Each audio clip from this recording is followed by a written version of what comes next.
का, जो कि डेली प्रतिदिन 25 क्वेश्चन देंगे, जो डेली का डोज होगा। दोस्तों मैं आशा करता हूँ कि मैं जितना क्वेश्चन दूंगा आप उतना पढ़ लेंगे, उससे ज़्यादा बिहार बोर्ड ने पूछने वाला नहीं है। दोस्तों आज ध्यान दीजिए कि हिंदी का वस्तुनिष्ठ प्रश्न लाए हैं, क्लास 10th का है। ध्यान दीजिए और मन से पढ़िए। तो मेरा एक क्वेश्चन है, अभी भी यही क्वेश्चन है, ऐसे नहीं समझिएगा कि हल्का हल्का, हल्का नहीं, ये सब पूछने वाला क्वेश्चन है। ये तो अभी शुरुआत है, और लाएंगे वीडियो तो इससे भी थोड़ा टफ टफ क्वेश्चन लाएंगे, जो कि इससे फाजुल नहीं रहेगा। जो पूरा वीडियो देख लेगा उससे क्वेश्चन एक भी फाजुल नहीं आएगा। दोस्तों ध्यान देंगे, पहला क्वेश्चन मेरा है कि हु आर शुद्धराज किसकी रचना है। तो दोस्तों भीमराव अंबेडकर की है रचना। अब देखिए दूसरा क्वेश्चन है, मानव मुक्ति का पुरोधा किसे कहा गया है। तो याद रखिए फिर है भीमराव अंबेडकर की है। मेरा तीसरा क्वेश्चन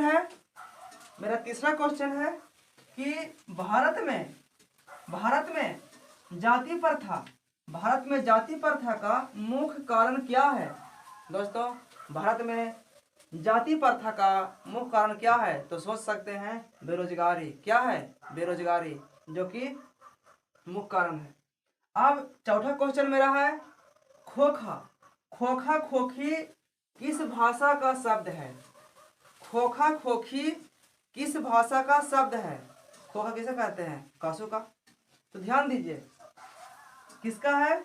बांग्ला। किस भाषा का है? तो बांग्ला। किस भाषा का है? तो बांग्ला। याद रखिएगा। दोस्तों अगर आप इसका डेली अगर सुन भी लेते हैं तो आपको माइंड में बैठ जाएगा, भूलाइएगा नहीं।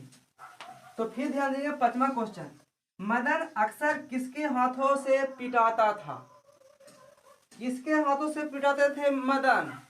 तो अपने पिताजी के। किसके हाथ से पिटाते थे? अपने। तो उनका मार खाना मामूली था, मतलब कि हम डेली पिटा जाते थे वो, तो पिताजी से। अब ध्यान देंगे छठा क्वेश्चन है, कहता है दृष्टिकोण किसकी रचना है। दृष्टिकोण किसकी रचना है? तो दृष्टिकोण रचना है नलिन बिलोचन शर्मा जी का।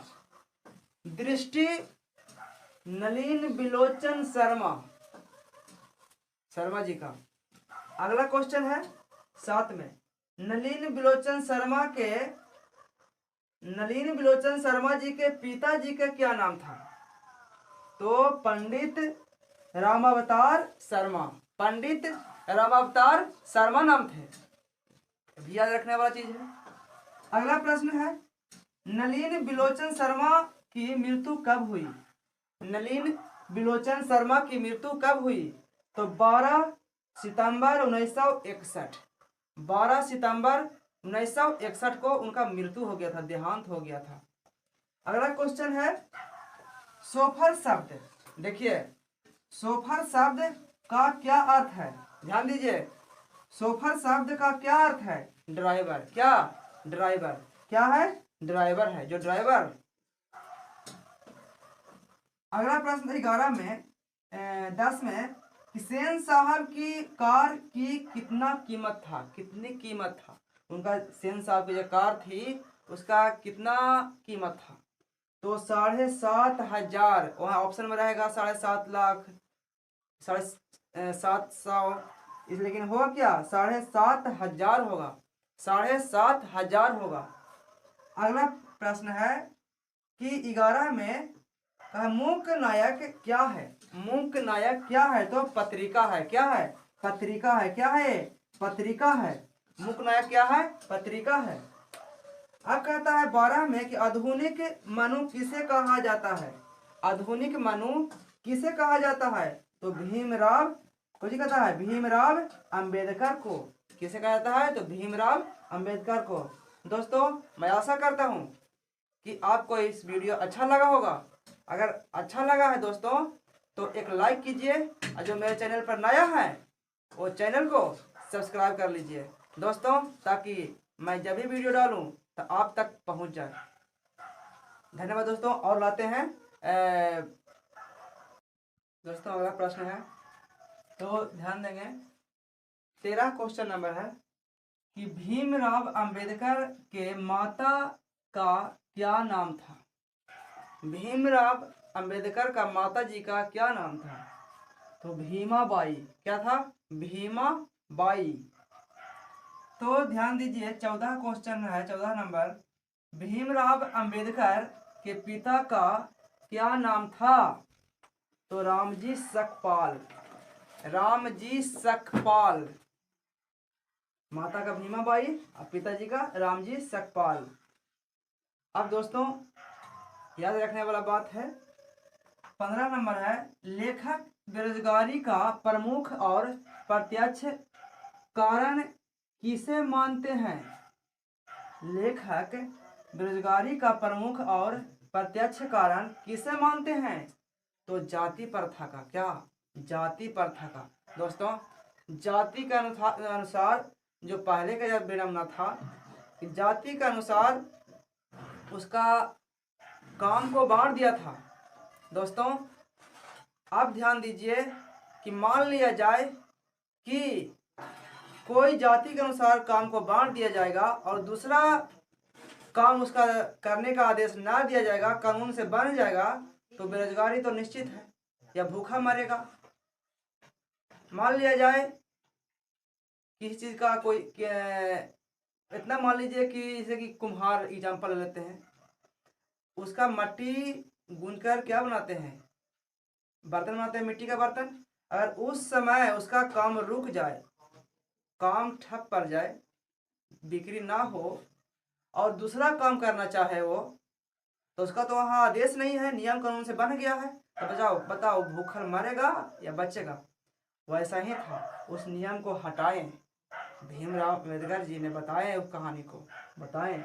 और देखिए मेरा छठा है, 16 क्वेश्चन है, 16 नंबर है कि सेन साहब के मित्र कौन थे? सेन साहब का मित्र कौन थे? क्या थे? पत्रकार थे। क्या थे? पत्रकार महोदय थे। उनका ही आए थे, पत्रकार थे। और कहता है 17 नंबर, गिरधर लाल किस वर्ग का प्रतिनिधित्व करता है?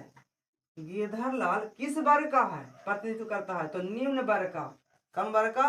निम्न वर्ग का। कौन वर्ग का? निम्न वर्ग का, मध्य वर्ग का, निम्न मध्य वर्ग का। ध्यान दीजिएगा।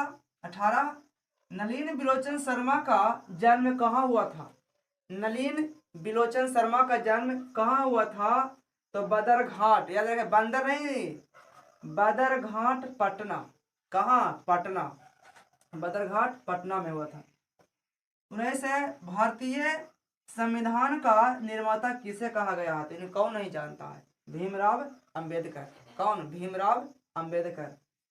दोस्तों भीमराव अंबेडकर का जन्म किस परिवार में हुआ था? तो दलित। भीमराव अंबेडकर को किस परिवार में जन्म हुआ था? तो दलित परिवार में हुआ था। इसलिए इनका तो कहानी जीवनी है, पढ़िएगा। इनका स्कूल में प्रवेश करने नहीं देता था, बाहर आके पढ़ते थे। बताइए, संविधान का निर्माता बन गए। और 20 क्वेश्चन कहता है, 21 कहता है, सच्चे लोकतंत्र का पर्याय क्या है? तो सच्चे लोकतंत्र का पर्याय है भाईचारा। क्या है? भाईचारा। 22 है, 20 की दांत पाठ की विद्या है। किस विद्या है? क्या है? तो कहानी है, कविता। क्या है? तो कहानी है। क्या है? 20 के दांत है जो पाठ है, जो कहानी है। 23 में है, मोटर कार की खतरा किससे था? खोखा था कासू का। मोटर कार का, सेन साहब का जो मोटर कार था वो किससे खतरा था? तो सेन साहब खोखा से था। खोखा का नाम खोजिए, कासू है। क्या है? कासू है। तो मेरा 23 क्वेश्चन हुआ है। कितना क्वेश्चन हुआ है? 23 क्वेश्चन है हॉस्टल। रोको तो उसका। अगला देखिए, 23 नंबर है, मोटर कार की खतरा किससे था? सेन साहब का मोटर कार की खतरा किससे था? तो खोखा से था, कासू था।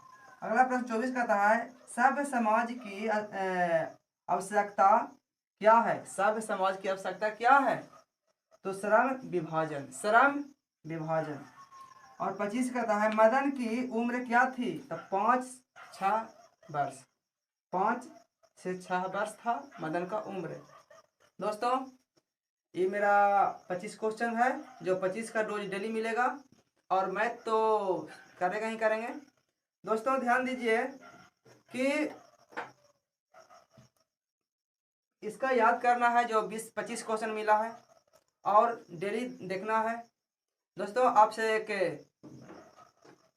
रिक्वेस्ट है कि वीडियो अगर अच्छा लगा होगा तो लाइक